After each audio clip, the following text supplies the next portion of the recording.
আমরা কি করি, দাড়ি রাখতে লজ্জা বোধ করি, হাই রে কপাল পোড়া, এর মতন কপাল পোড়া কি আছে। আমি দুই কোলে না ছড়ে পড়বো আর একজন যুবককে দেখতে চাই।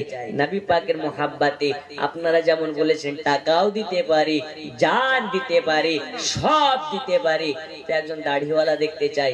আজকে জালসাতে একজন যদি হয়ে যায়, আল্লাহর কসম জালসা কামিয়াব হয়ে যাবে। বলুন মার খাবা। আর একটু জোরে, আর একটু জোরে। আমার সাথে পড়া যাবে? এই নাচ শরীফ পড়লে অসুবিধা হয় নাকি? একটু সকলে মিলে গুনগুনিয়ে পড়ুন তো। মান যদি দিতে হয় নবীকে দিও, ভালো যদি বাঁচতে হয় আরো জোরে। মান যদি দিতে হয় নবীকে, ভালো যদি বাঁচতে হয়, তোমার তরানে ওয়ালা যিনি বাঁচানে ওয়ালা, ওই নবীজির মোহাব্বতে মিলাদি পড়িও। মন যদি দিতে হয় নবীকে, আর জোরে ভালো যদি বাঁচতে হয়, আহা ভালো যদি বাঁচতে হয় নবীকে বাসো। সারা জীবন কাঁদেলে নবী এই যে দুনিয়ায়, এখন কাঁদে নবী আপনরাও যায়। জোরে বলুন সুবহানাল্লাহ। ওগো সারা জীবন কাঁদেলে নবী এই যে দুনিয়ায়, এখন কাঁদে নবী আপনরাও যায়। ওগো জানের থেকে ওই নবীকে, জানের থেকে ওই নবীকে আপন ভাবিও। মান যদি দিতে হয় নবীকে দিও, ভালো যদি বাঁচতে হয় নবীকে বাসো। জোরে কান সুবহানাল্লাহ। আব্বাজি আমার সোনা মানিকেরা, আমি আপনাদেরকে বলতেছিলাম আল্লাহর হাবিব সাল্লাল্লাহু আলাইহি ওয়াসাল্লাম ঠোঁট লড়িয়ে লড়িয়ে উম্মতের মায়া তিনি কেঁদেছে। শুধু নবী পাককে রওজায়ে পাকে নামানোর সময় না, নবী আমার দুনিয়ার বুকে জন্ম যখন নেই, নবী পাকের আগমনের সময় ওই টাইমে ও নবী আমার ইয়া রাব্বি হাবলি উম্মতি, ইয়া রাব্বি হাবলি উম্মতি, ইয়া রাব্বি হাবলি উম্মতি বলে কান্না করেছে। আমার আল্লাহ বলে হাবিব, এই কারণে আপনাকে কথা দিলাম, যার অন্তরে আপনার মোহাব্বত থাকবে আমি আল্লাহ তাআলা তাকে বেছে বেছে জান্নাতে দেব।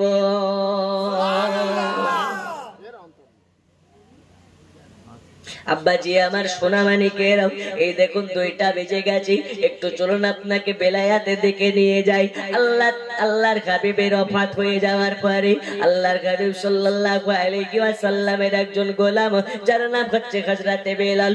এ বেলাল রাদিয়াল্লাহু তাআলা আনহু আপনার কিনা পুটলি পাটলা গুটিয়ে নিয়ে নবীর একজন সাহাবী যার নাম আবু বকর, আবু বকরের কাছে গিয়ে বলে হুজুর, আমি বেলাল আর থাকতে চাই না মদিনায়, এবার আমাকে চলে যাওয়ার জন্য আপনি ইজাজত দিয়ে দিন। আবু বকর বলে বেলালের কই যাবে? কোথাও যাবে নাকি? মুসা আপনার কিনা ব্যবসায় যাবে নাকি? কোথাও বাণিজ্য যাবে নাকি? কোথাও ডাক পড়েছে নাকি? কোথাও বেড়ানোর জন্য যাবে নাকি? সফরের জন্য যাবে নাকি? বেলাল ওই সময় বলে আবু বকর, আমি বেড়ানোর জন্য যাচ্ছি না, মুসাফির হয়ে যাচ্ছি না, সফরে যাচ্ছি না, যে মদিনায় নবী নাই আমি বেলাল ওইখানে আরে নাই।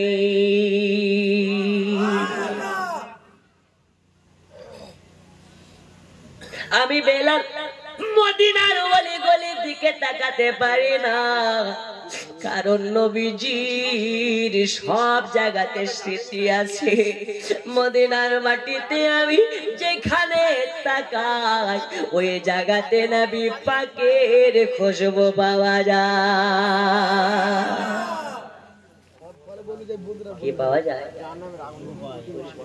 হাদিস শরীফের মধ্যে বলা হয়েছে মদিনার বাতাসে নবী পাকের খুশবু মোবারক পাওয়া যায়। জোরে কোন সুবহানাল্লাহ। ওই মদিনা যারা যাবে আর মদিনাতে যাওয়ার পরে নবী পাকের মাজার শরীফে যাবে, আল্লাহ তাআলা বলে দিয়েছেন তাকে আমি আল্লাহ জান্নাতের হকদার বানিয়ে দেব। কিন্তু ওই তো বললাম আমরা হচ্ছে একের আর ওরা হচ্ছে 72 কয়েক। হাদিস শরীফের মধ্যে বলা হচ্ছে আল্লাহর হাবিব জানিয়ে দিলেন মা আনা আলাইহি ওয়া সাহাবী। জোরে বলুন আল্লাহর হাবিব সাল্লাল্লাহু আলাইহি ওয়াসাল্লাম জানিয়েছে আখেরি জামানাতে আমার উম্মতের মধ্যে থেকে 73টি দল হয়ে যাবে, একটি দল জান্নাতে যাবে, 72টি দল জাহান্নামে যাবে। আল্লাহর হাবিব জানালেন মা আনা আলাইহি ওয়া সাহাবী, আমি এবং আমার সাহাবাদিগণ যে দল, ওই দলটি শুধুমাত্র জান্নাতি, বাকি 72টা দল হবে জাহান্নামী। এখন আমরা একের হতে চাই না 72-এর? একটু জোরে। একের যারা হবে নবীকে নূর মানবে তারা, একের যারা নবীকে বেমিশাল বাসার মানবে তারা, এই একের যারা সবে বরাত করবে তারা, এই একের যারা সবে বরাতের সাথে হালুয়া রুটি করবে তারা, আর 72-এর যারা ওরা বলবে মসজিদে ইবাদত না করতে গিয়ে বিশ্বাখানায় কাটানোটা ভালো, ওই 72-এর যারা নবীকে নূর মানবে না তারা, ওই 72-এর যারা নবীকে হামজাইসা বাসার বলবে তারা। এখন আমরা নবী দিবস মাস আসলে এলাকাকে সৌন্দর্য করে সাজাই, জালসা করি, আমরা করি পাড়ায় পাড়ায় খিচুড়ি আর বিরিয়ানি, আর 72-এর মালের গায়ে উঠে চুলকানি। উঠে না? উঠে না? তা আমি বলি তুই যত পারবি চুলকা, তোর জন্য তো মার্কেটে অবনী ঘোষের মলম বেরিয়েছে, যত পারবি লাগা, আমাদের সঙ্গে তোদের কোনো লেনা দেনা নাই। কারণ চোর বাটফার দুশ্মনের থেকে ঈমান চোর দুশ্মন হচ্ছে বড় চোর, এটাই হচ্ছে আমরা জানি। আল্লাহ তাআলা আমাদের সকলকে এইরকম গায়েব গাদ্দার থেকে হেফাজত করুন। জোরে বলুন আমিন। আর একটু জোরে বলুন আমিন। জি। আল্লাহর হাবিব সাল্লাল্লাহু আলাইহি ওয়াসাল্লামের গোলাম বেলাল রাদিয়াল্লাহু তাআলা বলেন ওগো আবু বকর, আমাকে বিদায় দিয়ে দিন, আমি আর মদিনায় থাকতে চাই না। এ বাবা সোনা মানিকেরা, করদান জীবন সব দিতে পারে যারা আশিকে নবী হয়। দেখুন বেলাল বলে ওগো আবু বকর, আমি আর থাকতে চাই না মদিনাতে, যে মদিনাতে নবীর দেখা নাই, ওই মদিনাতে আমি বেলাল থাকতে পারি না। কি করে থাকিবে? বেলাল বলে আমি যখন আজান দিই আমার আজানের ডাক শুনে নবী আসে, এখন আমি আজান দিলে নবী আসে না, আর আমি বেলাল আজান দিতে পারবো না।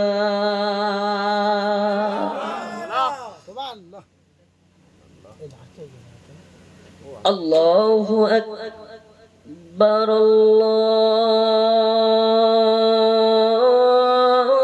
আল্লাহু আকবার,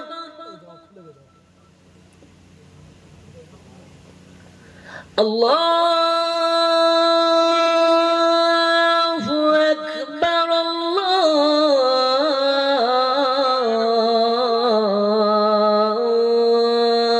আল্লাহু আকবার। জোরে বলো সুবহানাল্লাহ। বেলাল যখন আজান দেয় ফারিস্তারা সব লাইন দিয়ে সারি সারি হয়ে দাঁড়িয়ে যায়। কেন? বেলালের আজান শুনে কাফিরেরা পাহাড়ের ধারে গিয়ে লুকিয়ে থাকে, দেওয়ালে সেটে থাকে। কি সুন্দর, কি মিষ্টি আওয়াজ, কি সুন্দর ভাবে ডাকে। আল্লাহু আকবার, আল্লাহু আকবার,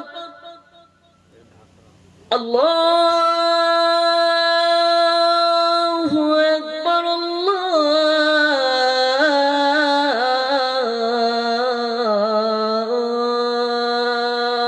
আল্লাহু আকবার আশহাদু আল্লা ইলাহা ইল্লাল্লাহ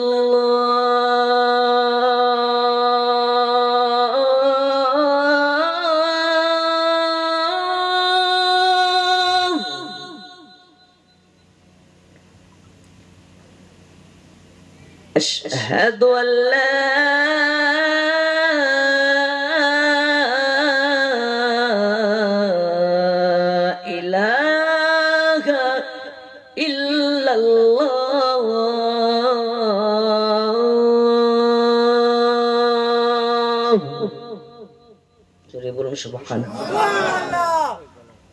বেলাল বলে আশহাদু আন্না মুহাম্মাদুর রাসূলুল্লাহ, আমার মুখ দিয়ে বার হবে না। কেন? এই ডাকটা যখন দিতাম আমি বেলাল আমার চোখের সম্মুখে মদিনার নবীকে দেখতে পেতাম। এখন কি দেখা যাবে? আবু বকর বলে বেলাল রে পাগলামি করবে না, টাকা লাগলে টাকা দেব, ধন লাগলে ধন দেব, দৌলত লাগলে দৌলত দেব, খাবারের অভাব হলে খাবার দেব, বাইতুল মামুর থেকে চাকরি করে দেব, বাইতুল মামুর থেকে টাকা নির্ধারিত করে দেব, বাইতুল মামুর থেকে চাকরি করে দেব। বেলাল রে বেলাল, তবে মদিনা ছেড়ে যাবে না রে বেলাল। বেলাল তোমার আজান ছাড়া মদিনা অসহায়, জোরে বলো। বেলাল রে তোমার আজান ছাড়া আমাদের ঘুম ভাঙে না রে বেলাল রে। ওরে বেলাল তুমি যদি চলে যাও মদিনায় আজান দেবে কে? বেলাল বলে আবু বকর আপনি হলেন আমার মালিক, উমাইয়ার বাড়ি থেকে আমায় খরিদ করে এনেছিলেন, যেই কারণে আপনার কথা আমি না করতে পারি না। তবে হুজুর আপনার পা হাত পা ধরে বলি, আমাকে ধরে রাখবেন না, আমাকে আটকে রাখবেন না, আমাকে একবার আজাদ করে দিন। জোরে বলুন সুবহানাল্লাহ। কেন কেন? বেলাল বলে আমি মদিনাতে থাকতে পারি না। মদিনার মাটি তুই বড় খাঁটি, তোর উপরে নবী পাক করেছেন কাটাকাটি। এ কথা বলে এক মুষ্টি মাটি নিয়ে নাই। আর বেলাল বলে এই মদিনার মাটি আশিকদের জন্য সুরমার কাজ করবে, করবে না? নবী আমার কাটা ঘায়ে থুতু লাগিয়ে দেয় তো ঘা ভালো হয়ে যায়। আর যায় যে মোল্লা বলে নবী আমাদের মতো, ওই মোল্লা যদি থুতু লাগায় তাহলে ঘা থেকে ইনফেকশন হয়ে যায়। তাহলে নবী আমাদের মতো? খুব সাবধান, বক্তা যাকে তাকে দাওয়াত করবেন না। ইউটিউবে দেখছেন ভালো লেগেছে দাওয়াত করে দেয়, ঈমান চুরি করে নিয়ে চলে যাবে। ভাইরাল দেখে নয়, আকীদা দেখে নিতে হবে, মানহাজ দেখে নিতে হবে। এখন এই স্টেজে মমতাজুল এসে ওয়াজ করে, ওর ওয়াজ শোনা যাবে না? না, রেগে যাব। ওই বাবা, এখন ফেসবুকের বড় মুফতি, ও ইউটিউবের বড় মুফতি। আপনাকে চ্যালেঞ্জের সহিত আজকে দক্ষিণ 24 পরগনা থেকে চ্যালেঞ্জ ঘোষণা দিচ্ছি, সুন্নি আলিমের সম্মুখে যদি এক পৃষ্ঠা বুখারী পড়ে শোনাতে পারে তবে বলবো বাপের বেটা। চ্যালেঞ্জ থাকলো 24 পরগনার মাটি থেকে, এইরকম বেঈমান হারামখোরকে সুন্নি আলিমের সম্মুখে এক পৃষ্ঠা যদি বুখারী শরীফ পড়ে শোনাতে পারো, আবারও 50,000 টাকা তোমাকে উপহার দেওয়া হবে। পারবে না? কারণ বাংলা চটি বই পড়া মৌলবি। কি পড়া? বাংলা চটি বই। দেখুন হাদিস কোরআন অত সহজ নয়। যদি হাদিস কোরআন বাড়িতে বসে বাংলা বই পড়ে যদি বোঝা যেত তাহলে কি মাদ্রাসায় 15 বছর পড়ার দরকার হতো নাকি? রাত্রি 3টায় ওই ছড়ির বাড়ি খেয়ে ঘুম ভাঙানো লাগতো নাকি? 1 কিলো ডালে 50 কিলো পানির ঝোলওয়ালা ডাল খাওয়া লাগতো নাকি? অত সহজ? আব্বাজি আমার সোনা মানিকেরা, হযরতে বেলাল রাদিয়াল্লাহু তাআলা আনহু বলে, আমাকে রুকবেন না হুজুর, আমাকে ছেড়ে দিন, আমি চলে যেতে চাই। এ বাবা সোনা মানিকেরা, অনেক লম্বা ঘটনা, আপনাকে টুকরা টুকরা করে বলি। এবার বেলাল রাদিয়াল্লাহু তাআলা আনহুকে ছেড়ে দেওয়া হয়, বেলাল চলে যায়। একদিন যেন স্বপ্নে দেখতে পাই, বেলালের স্বপ্নে আমার নবী পাক হাজির হয়ে গেছে। আর বলে, বেলালে রে, বেলালে রে, বেলালে রে, এ বেলাল, তুই আমাকে ছাড়া থাকতে লাগলে কেমনে? আমার মাজারে তোকে দেখা যায় না বেলালে রে, তাড়াতাড়ি চলে আয় আর আমার মাজারে রে জিয়ারাতে চলে আয়। আমি নবী কথা দিলাম, যখন তোর মন চাইবে আমার রওজার কাছে আসবি, আমি নবী তোর স্বপ্নে মাঝে নয় রে, আমি তোর চর্ম চোখে আড়ালে দেখা দিয়ে দেব। তাহলে বোঝা গেল নবী পাকের সাহাবীরা হযরত বেলাল রাদিয়াল্লাহু তাআলা আনহু শুধু নয়, আবু বকর থেকে নিয়ে যত সাহাবা একরামেরা ছিলেন সবাই জানতেন নবী হলেন জিন্দা, শুধু আমাদের চর্ম চোখ থেকে আলাদা। এ বাবা সোনা মানিকেরা, এবার হযরত বেলাল রাতারাতি আবার বার হয়ে গেলেন মদিনার উদ্দেশ্যে। মদিনায় পৌঁছে গেলেন, মদিনার মসজিদুল আপনার কিনা নববীতে পৌঁছে গেলেন। মসজিদে নববীতে যাওয়ার পরে রাসূল পাক সাল্লাল্লাহু আলাইহি ওয়াসাল্লামের মাজার শরীফকে জিয়ারত করে নিলেন। মাজার শরীফ জিয়ারত করার পরে নবী পাকের রওজার জালে ধরে নবী পাকের দিদারের আশায় কান্না করতেছে। এইবার যেন দেখা যায় বেলাল রাদিয়াল্লাহু তাআলা আনহুকে দেখে আপনার কিনা মদিনার একজন মুয়াজ্জিন গোটা এলাকায় আপনার কিনা ঢাক পিটিয়ে দেয়। আবার বেলাল এসেছে, মদিনার প্রথম মুয়াজ্জিন এসেছে, মদিনার মুয়াজ্জিনে আজম এসেছে। কে কোথায় আছো রে? বেলালকে দেখার জন্য আছো রে? তাড়াতাড়ি এসো, বেলালকে দেখতে আসো। এ আমার সোনা মানিক হযরত আবু বকর থেকে নিয়ে ওমর ফারুক থেকে নিয়ে আলী মুর্তজা থেকে নিয়ে সবাই যেন বেলালের কাছে যেতে লেগেছে। আর গোটা মদিনায় কিছু একটা কথা রটে গেল, বেলালের সাথে মদিনার নবী এসেছে। কে এসেছে? নবী। কিছু রটে আর কিছু বটে। ওই যে করোনার সময় মারা গেল 10 জনা, কিন্তু খবর হলো মরেছে কত জনা? গোটা মানুষ মরি সাবার হয়ে গেছে। কিন্তু হাদিস অনুযায়ী 6টি রোগ বিশ্বাস করা যাবে না। যাবে না কেন? 6টি রোগ ইসলাম বিশ্বাস করে না। এখন যদি 6টি রোগের ভয়ে মুখে মাস্ক লাগিয়ে নামাজ পড়তে যা, নামাজ হবে? এই হবে? একদিক থেকে তো 6টি রোগই বিশ্বাসযোগ্য নয়। তারপরে আল্লাহ পাক বলছে মুখ ঢেকে সাজদা করা যাবে না। তাহলে তুমি আল্লাহ থেকে ভয় করছো কাকে বেশি? ভাইরাসকে। আর আল্লাহ তো দেয়। মানুষের যখন ঈমান দুর্বল হয়ে যায় আল্লাহ তখন মহামারী রোগ দিয়ে দেয়।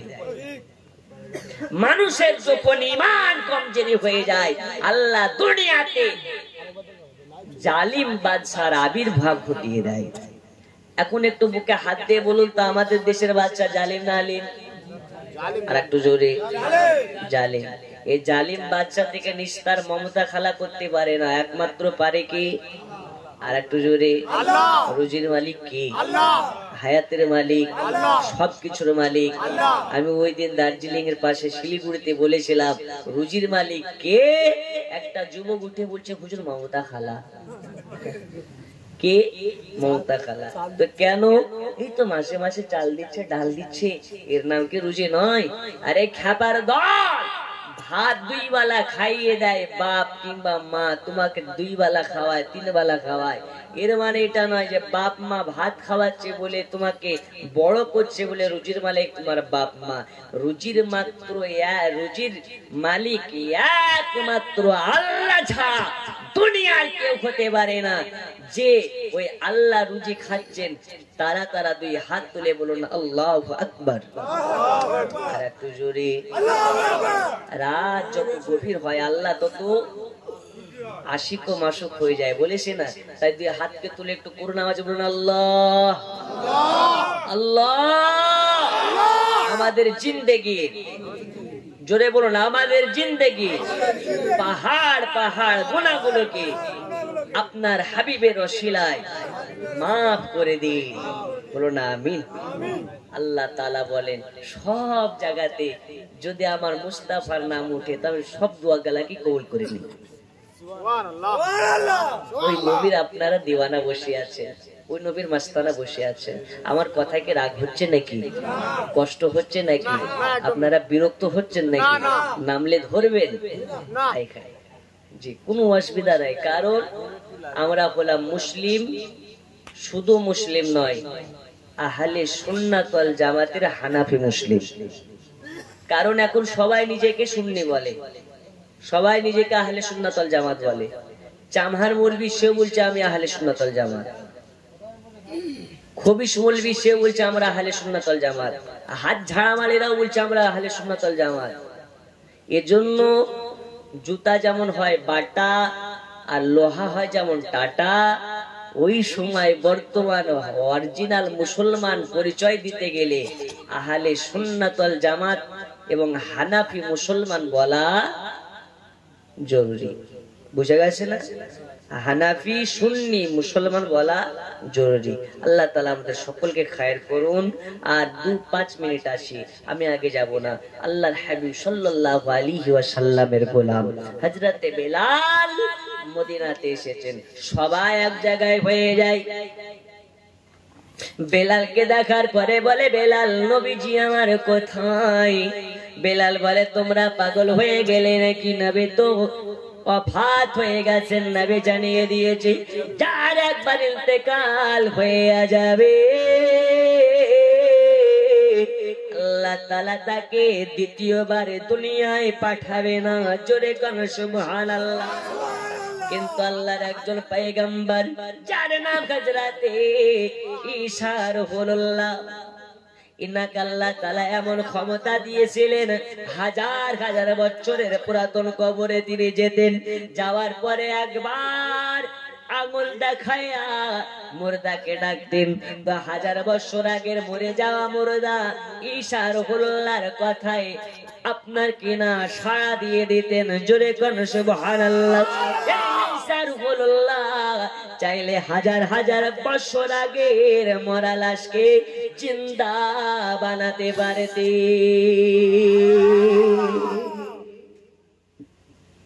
একটা ছোট্ট ঘটনা শোনাবো ঈসা রূহুল্লাহ। হযরত ঈসা রূহুল্লাহ একদিন রাস্তা দিয়ে যাচ্ছেন, পথের মুসাফির। একটা বেটা এসে বলে হুজুর কোথায় যাবেন? ওই যাচ্ছি। কই যাবেন? যাচ্ছি বাবা, মুসাফির মানুষ, যাবো অনেক দূর, বেশি বকায়ও না। বলে হুজুর আপনার সঙ্গে কি আমায় নেওয়া যাবে না? চলো। এ বাবা সোনা মানিকেরা, পর্দার আড়ালের মা খালারা, এইবারে ঈসা রূহুল্লাহ বলে চলো চলো। রাস্তায় দুইজনা চলে গেলেন। চলতে চলতে দুইজনার খিদে পেয়েছে। ঈসা রূহুল্লাহ বলে বাবা এখানে দাঁড়াও। এবার দাঁড়িয়ে গেলেন। ঈসা রূহুল্লাহর কাছে মাত্র 3খানা রুটি আছে। কয়খানা? 3খানা রুটি আছে। মুসাফির সফর সাথী নিয়ে তারা দুইজন আছে। ঈসা রূহুল্লাহ নিজে একটা রুটি খেলেন আর একটা রুটি আপনার সফর সাথীকে দিয়ে দিলেন। একটা রুটি বেঁচে গেল, পুটলির মধ্যে ভরে রেখে দেয়। আর হযরত ঈসা রূহুল্লাহ বলে ভাই সফর সাথী একটু দাঁড়াও, আমি একটু পানি পান করে আসি। এবার আল্লাহর পয়গম্বর ঈসা পানি পান করার জন্য গিয়েছে। আসার পরে যেন দেখতে পায় রুটি গায়েব হয়ে গেছে। রুটি গায়েব। কিছু বলছেন বাবা আপনারা? কিছু বলছেন? একটু হযরত ঈসা রূহুল্লাহ আসার পরে দেখতে পায় রুটি নাই। কি করা যায়, কি করা যায়? ডাইরেক্ট তো চোর বলা যাবে? ডাইরেক্ট চোর বলা কাউকে যাবে? কারণ আমি দেখিনি ওকে ডাইরেক্ট সন্দেহের উপরে চোর বলতে পারে। বন্ধুরে আমার সোনা মানিকেরা, হযরত ঈসা রুহুল্লাহ বলে, ওগো ভাই সফর সাথী, কেমন কথা তুমি যদি না জানবে কে জানবে? এই রাস্তার মাঝে তুমি ছাড়া আমি ছাড়া কেউ নেই। একটা রুটি খেলে তুমি, আর একটা রুটি খেলাম আমি, আর একটা রুটি থেকে গেছে, বেঁচে গেছে। এই রুটি খানা কে নেবে? আর তোমার সম্মুখ থেকে কেমনে বা আপনার কেনা গায়েব হয়ে যাবে? বলো বলো বলো, কোথায় গেল? বলে হুজুর জানি না। আচ্ছা ঠিক আছে, জানো না তো জানো না, চলো আমার সাথে। এবারে হযরত ঈসা রুহুল্লাহর সঙ্গে যেতে যেতে যেতে যেতে আল্লাহর পয়গম্বর ঈসা রাস্তার মাঝে আপনার কেনা জঙ্গলের মাঝে দেখতে পাই একটা হরিণী,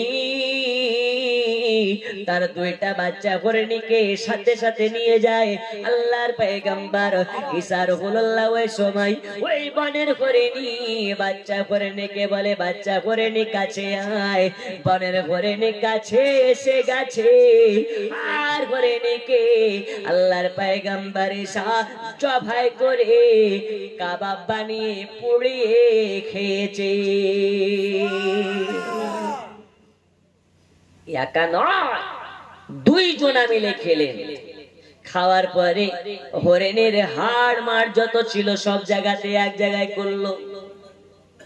হাড় গুলোকে এক জায়গায় করে আল্লাহর পয়গম্বর ঈসা রুহুল্লাহ হাড়ের উপরে হাত দিয়েছে আর বলে, আল্লাহর হুকুমে এ হরিণী জীবিত হইয়া যা। মরা হরিণী পেটে চলে গেছে গোশত হয়ে। আল্লাহর পয়গম্বর ঈসা রুহুল্লাহর আঙ্গুলের ইশারাতে আবার হরিণী জিন্দা হয়েছে। যেখানকার চোখ সেখানে চোখ চলে গেছে, যেখানে হাত সেখানে হাত চলে গেছে, যেখানে পা ছিল সেখানে পা চলে গেছে। আল্লাহর পয়গম্বর ঈসা রুহুল্লাহ বলে, ওই খোদার কারিশমা তোমাকে দেখালাম, ওই খোদার কসম করে তোমাকে শপথ করে তোমাকে দোহাই দিচ্ছি, সত্য কথা বলো, আল্লাহকে ভয় করো আর বলো, তুমি কি একটা রুটি গায়েব করেছো? দেখলা তো কি করতে পারলাম? মরা ওকে খেলাম, পুড়িয়ে খেয়ে পেটে হজম করে আবার হাড়ে হাত দিয়ে জিন্দা করেছে। দেখলা না?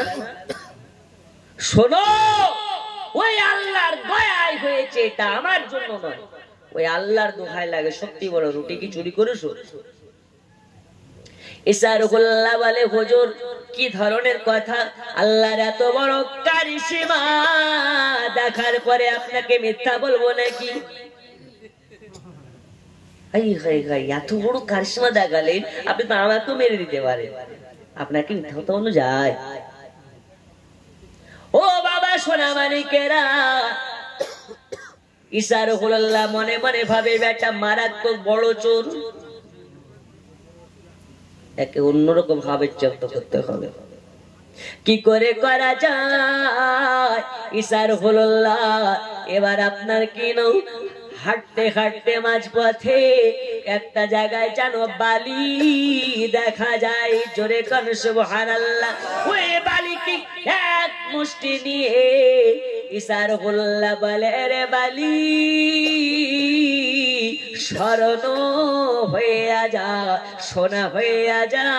ঈসা রুহুল্লাহ যখন এই স্বর্ণ হতে বলেছে বালিকে, সব বালিগুলো সোনা হয়ে গেছে। বালি সোনা হয়ে গেছে। ঈসা রুহুল্লাহ ওই সময় সোনাগুলোকে দুই ভাগে বিভক্ত করে ফেললেন। এবার দুই ভাগে বিভক্ত করার পরে একটা ভাগ নিজের কাছে রাখলেন, আর এক ভাগ ওই যে চোর বেটার সামনে বলে, এই এক ভাগ দান করে দেব। আমাকে করবেন নাকি হুজুর? বলে, তোকে না, আমার যে রুটি চুরি করেছে তাকে করবে। কাকে করবে? একটা গরিব না হলে কি আমার রুটি চুরি করে? মনটা কেমন কষ্ট পাচ্ছে। যে আমার রুটি চুরি করেছে ওকে তাকে দান করে দেব। তখন বলে হুজুর বড্ড ভুল হয়ে গেছে, ওই রুটিটা কিন্তু আমি চুরি করেছি। কে চুরি করেছে? আমি চুরি করেছি। মানে সোজা আঙুলে ঘৃণা উঠলে বাঁকা করা লাগে। ঈসা রাসূলুল্লাহ বলে বেটা তাও জানি, কিন্তু তুই আল্লাহর কারিশমাকে ভয় করলি না, আল্লাহকে ভয় করলি না, তুই এখন সোনার লোভে পড়ে তুই স্বীকার করলি। আচ্ছা যা, তোকে আমি যখন লোভ দেখিয়েছি, যা শুধু আমি নেব না নেব না নেব না, আমার ভাগের স্বর্ণ তোর ভাগের স্বর্ণ তুই একাই নিয়ে চলে যা, আমাকে লাগবে না। এবারে ঈসা রাসূলুল্লাহ ওই ব্যক্তিকে গোটা সোনাটা দিয়ে তাড়িয়ে দিলেন। তুই তোর পথ দেখ, আমি আমার পথ দেখি। তোর মতন চোর লম্পট বাটফারকে আমার সঙ্গে রাখা যাবে না। এ কথা বলে তাকে তাড়িয়ে দেওয়া হয়। আব্বাজি আমার সোনা মানিকেরা, ঈসা রাসূলুল্লাহ তিনি চলেন আর এক পথে, আর এই বেটা চলে আর এক পথে। রাস্তায় যেতে যেতে দুইজন চোরের হাতে আপনার কিনা কবলে পড়ে গেছে। সোনার দানা নিয়ে চোরের কবলে যখন পড়েছে, তরবারি বের করে একে দুইজনা মিলে চাপড়ে ধরে বলে যা কিছু আছে সব কিছু দিয়ে দে, নইলে জানি মেরে ফেলা হবে। ওই সময় এর কাছে দেখতে পায় অনেক কটা স্বর্ণ সোনা, দেখে লোভে আপনার কিনা লোভ সামলাতে পারে না, সোনাগুলো কেড়ে নিয়েছে।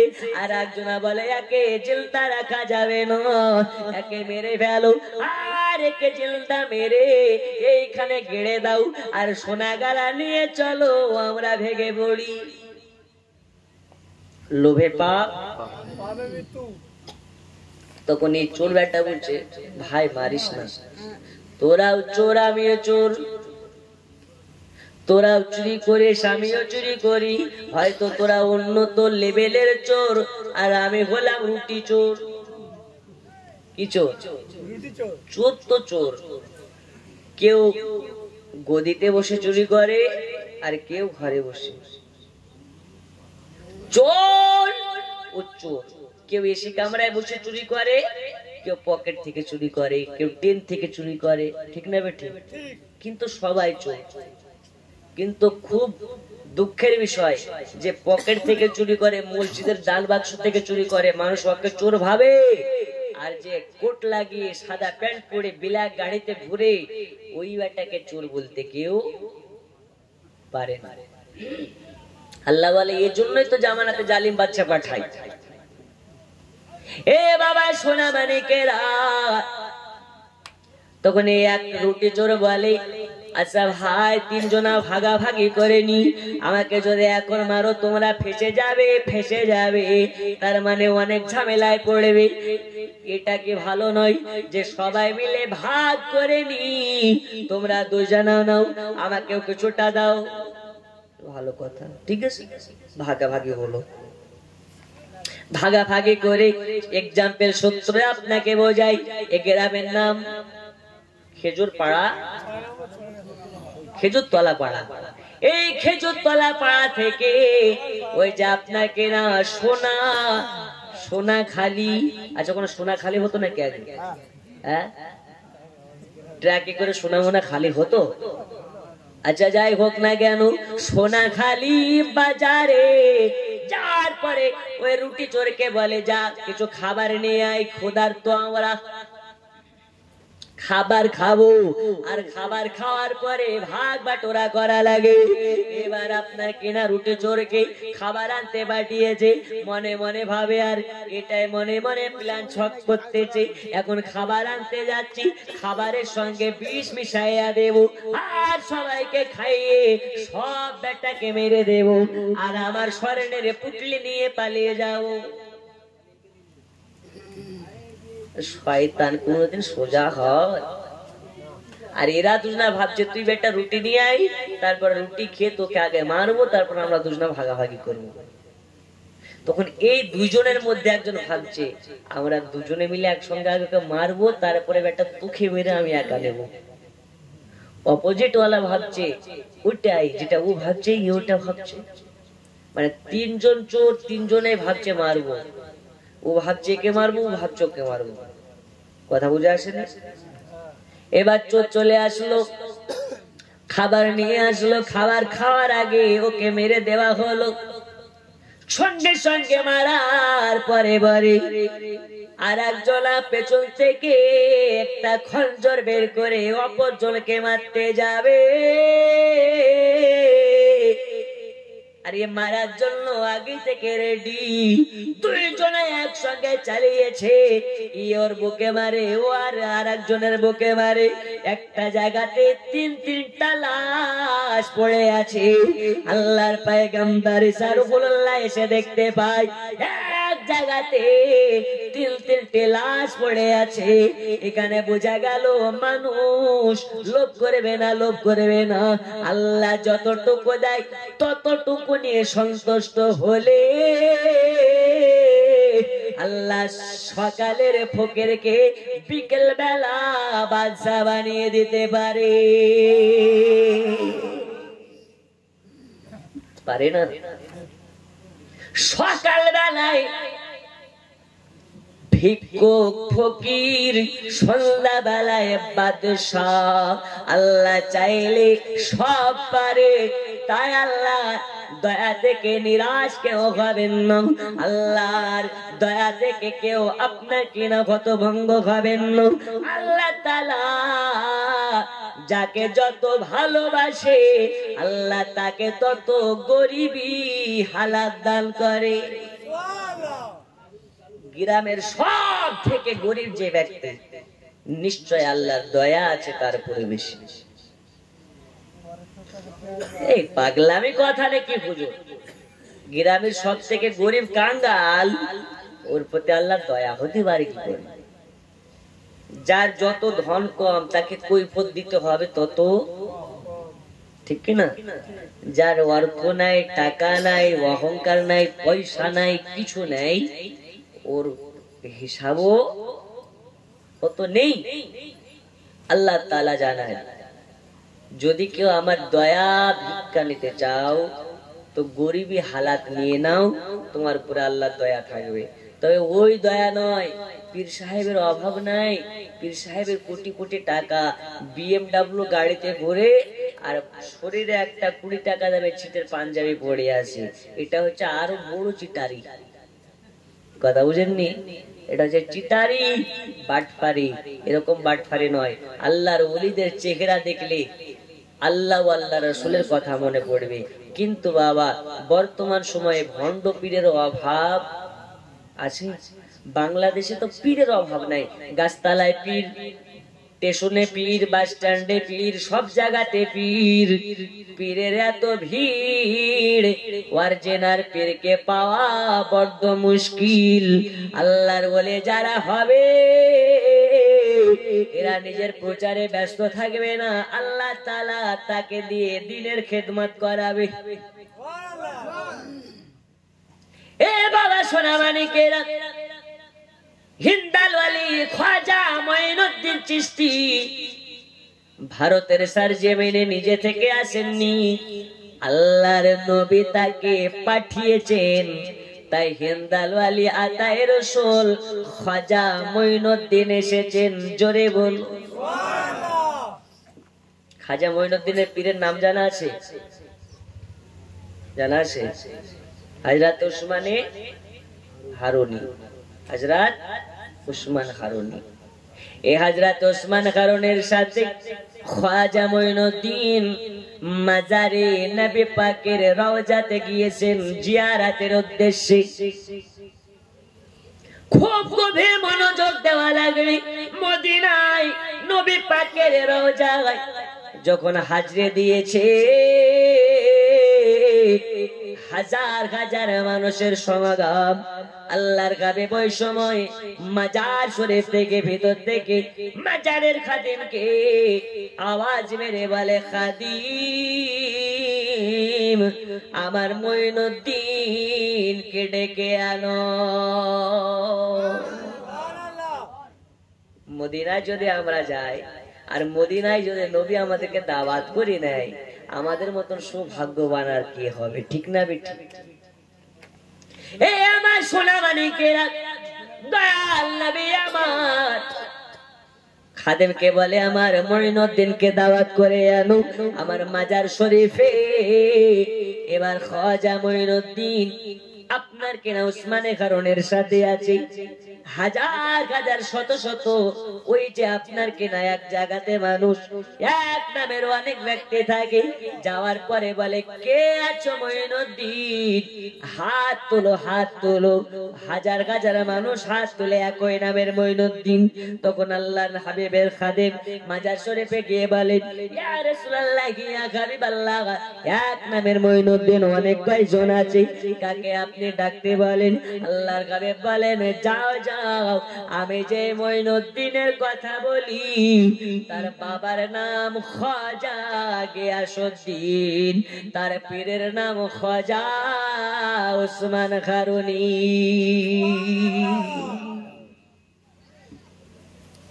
যা ওই মঈনুদ্দিনকে আনো। এ বাবা সোনা মানিকেরা, পর্দার আড়ালের মা খালা খাজা মঈনুদ্দিন নবী পাকের রওজার খাদেমের ডাকে নবীর রওজায় পৌঁছে গেলেন। যাওয়ার পরে সালাম দেন আসসালাতু ওয়াসসালামু আলাইকা ইয়া রাসূলুল্লাহ, আসসালাতু ওয়াসসালামু আলাইকা ইয়া হাবিবাল্লাহ। ওগো নবীজি আমার মতন অধমকে ডেকেছেন, আমার নসিব খুলে গেছে, জোরে কোন সুবহানাল্লাহ। মদিনার নবী বলে রে আমার মঈনুদ্দিন কান খুলে শুনে নাও, আমি তোমাকে ডেকেছি কারণ আছে। আমি নবী, আমাকে আল্লাহ তাআলা দুনিয়াতে 63 বছরের হায়াত দিয়েছিলেন। এই 63 বছর বয়সে আল্লাহ তাআলা আমাকে দিয়ে যতটা ধর্ম আপনার কিনা ছড়িয়ে দিয়েছেন ততটা ছড়িয়েছি। তবে শুনে নাও রে আমার মনের বাসনা, মদিনা থেকে আমি কি আরো ওই ভারতবর্ষের হিন্দুস্তানের মাটিতে ইসলামের দাওয়াত পৌঁছাতে পারবো না, কলেমার বাণী পৌঁছাতে পারবো না। এই কারণে বলি এ মঈনুদ্দিন চলে যাও ভারতে, আর ভারতে গিয়ে ইসলামের বাণী আপনার কিনা পৌঁছে দাও, ইসলামের দাওয়াত দিতে লাগো, ইসলামের কলেমা আপনার কিনা প্রচার করতে লাগো। খাজা মঈনুদ্দিন বলে ইয়া রাসূলুল্লাহ ইয়া হাবিবাল্লাহ হুজুর, আমি কোনোদিন ভারতে যাইনি।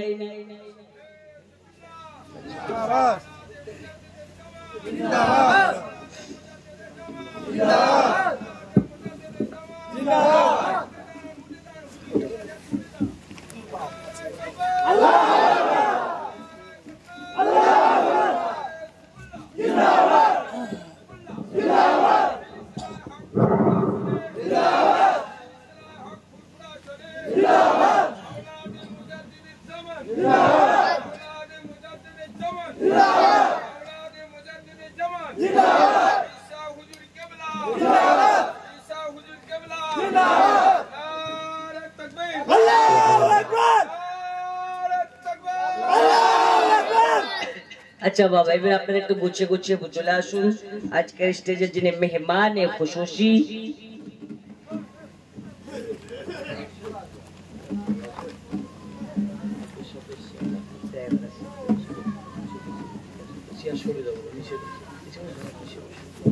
দেখুন বসুন বসুন, আপনাদের মেহমানে খুশুসি ফুরফুরা শরীফের শাহজাদায়ে আউলিয়া ওয়ালি তিনি উপস্থিত হয়ে গেছেন।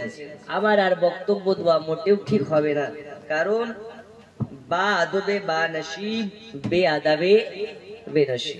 যার আদব ভালো আল্লাহ তার নসিবকে করে দেন ভালো, যার আদব খারাপ আল্লাহ তার নসিবকে করে দেন খারাপ। তিনি চলে এসেছেন। আপনাকে বলে দিই, এখন নবীর দরওয়াজা বন্ধ, ওলিদের দরওয়াজা খোলা আছে। অনেক আল্লাহর ওলিগণ আসবেন, আর ওলিদেরকে সম্মান করা মানে আমার মুস্তাফাকে সম্মান করা। ওলিদেরকে ভালোবাসা মানে আমার রাসূলে পাককে ভালোবাসা। তাই আল্লাহর ওলিরা সবাই জিন্দা। আল্লাহর ওলিরা যে যেখানে আছেন সকলের জন্য অনেক অনেক ভালোবাসা আমাদের হৃদয়ে রাখতে হবে। কারণ পৃথিবীতে সমস্ত আল্লাহর ওলিকে মহাব্বত করতে হবে, একজন আল্লাহর ওলিকে শুধু নয়। তাই কবি লিখতে